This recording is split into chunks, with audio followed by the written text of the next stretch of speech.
Welcome to my very nutritious and balanced lunch. Don't let anybody tell you otherwise. It's waffles. So.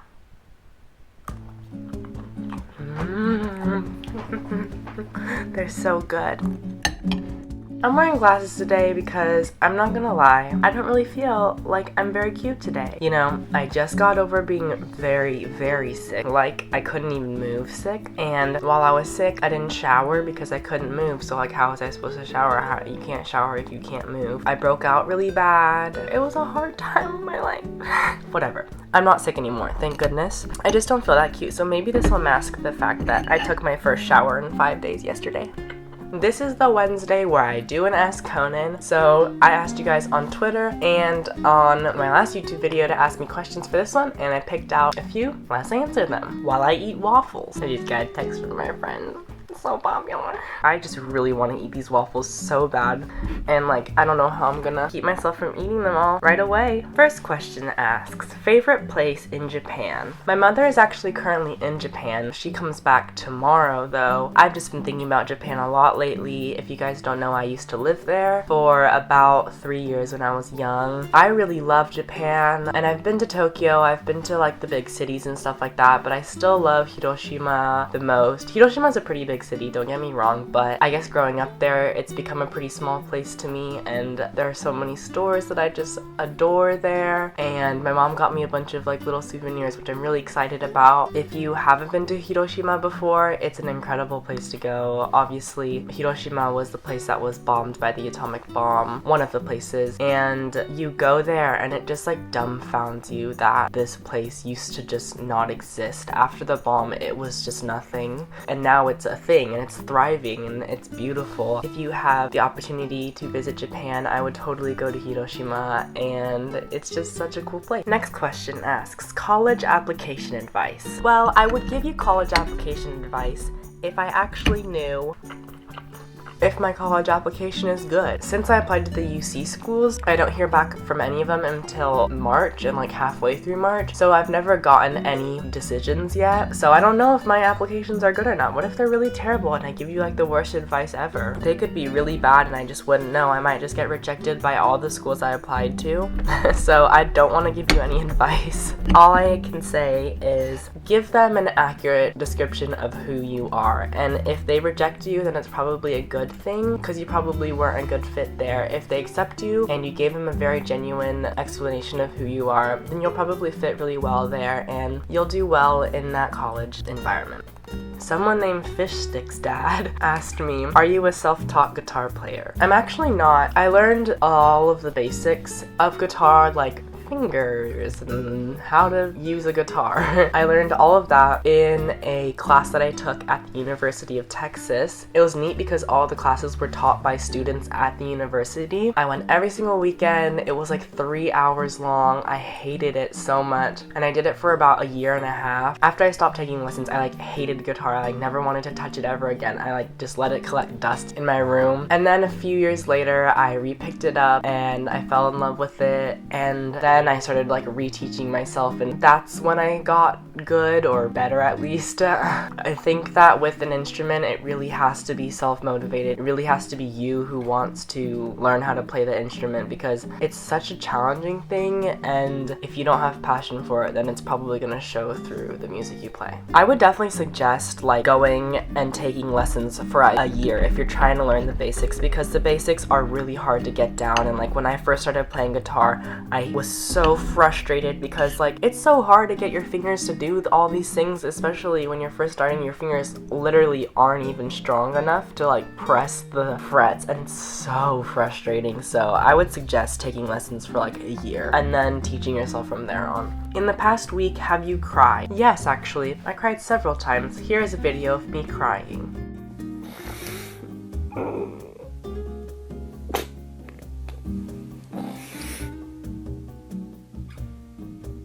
I don't know why I was crying. I guess I was just not having it. I was really sick, y'all. Like very, very sick for an entire week. Today was the first day that I went to school. I was so sick. It was really bad. Waffles. Who is your biggest artsy inspiration?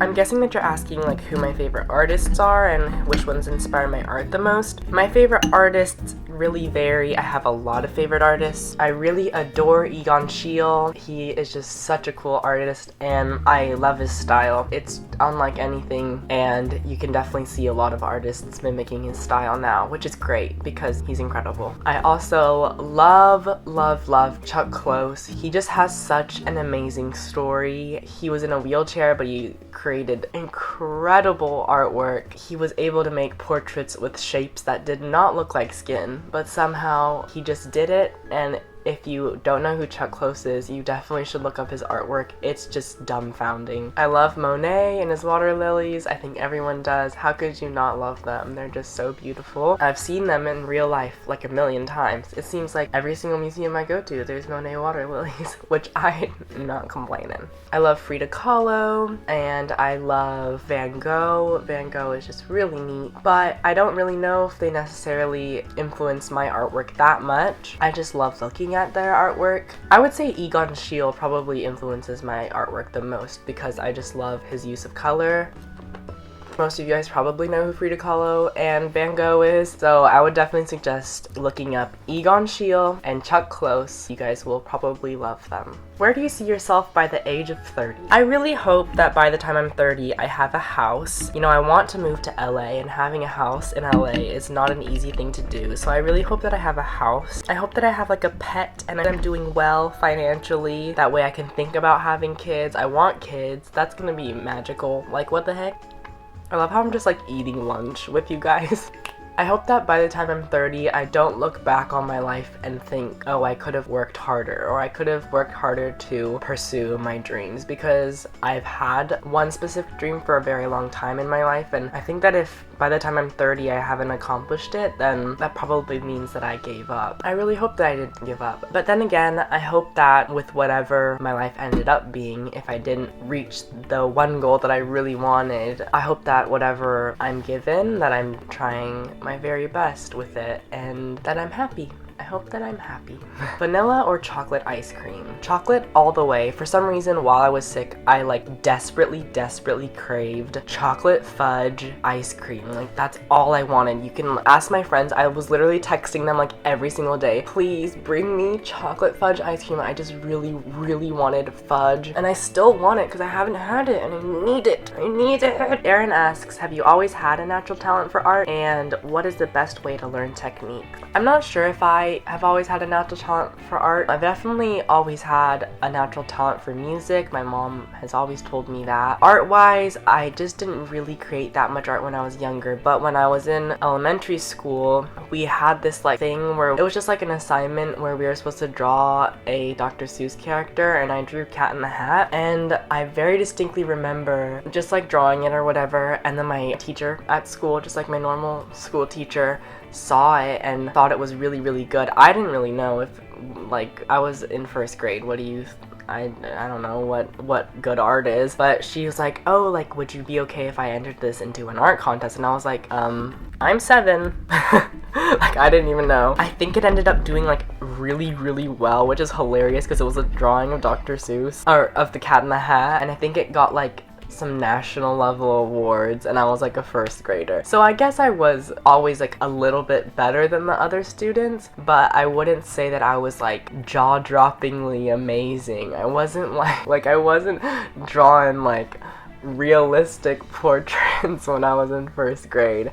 I guess I was just good at like seeing something and then getting it down on paper. I think it's probably written in your genes like how good you are at hand steadiness and stuff like that, but I definitely don't think that if you aren't good at it yet, like I definitely don't think that you can't train yourself to be good at that. And what you were asking in the second part of the question, like the best way to learn techniques, is 100% just work like every single day. Just draw something every single day.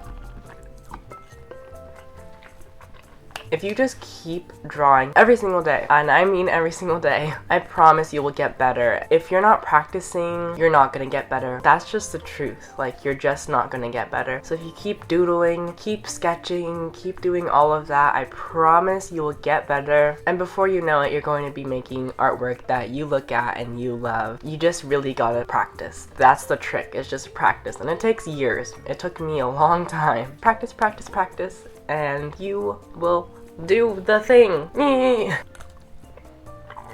I guess I'll just finish this now. Being a YouTuber is so hard. Can't believe I had to eat 2 waffles today. In the comments below, I should probably finish eating this first. In the comments below, please ask me any questions that you would want to have featured in the next Ask Conan. All of the comments with the most like replies and likes and things like that, I will answer, because I want to make sure I'm answering questions that you actually want to have answered. So I adore you guys so much. We just reached 250,000 subscribers, which I'm not really keeping track of the number, but it's just incredible, and I'm really excited to have this many of you guys here supporting me. It's bizarre, and I love it so much, and I love you guys so much, and I can't express it enough. I don't know how to express it. How do I? I love y'all. Like, I love you guys so much. I will see you guys in a few days with another brand new video. God bless and goodbye.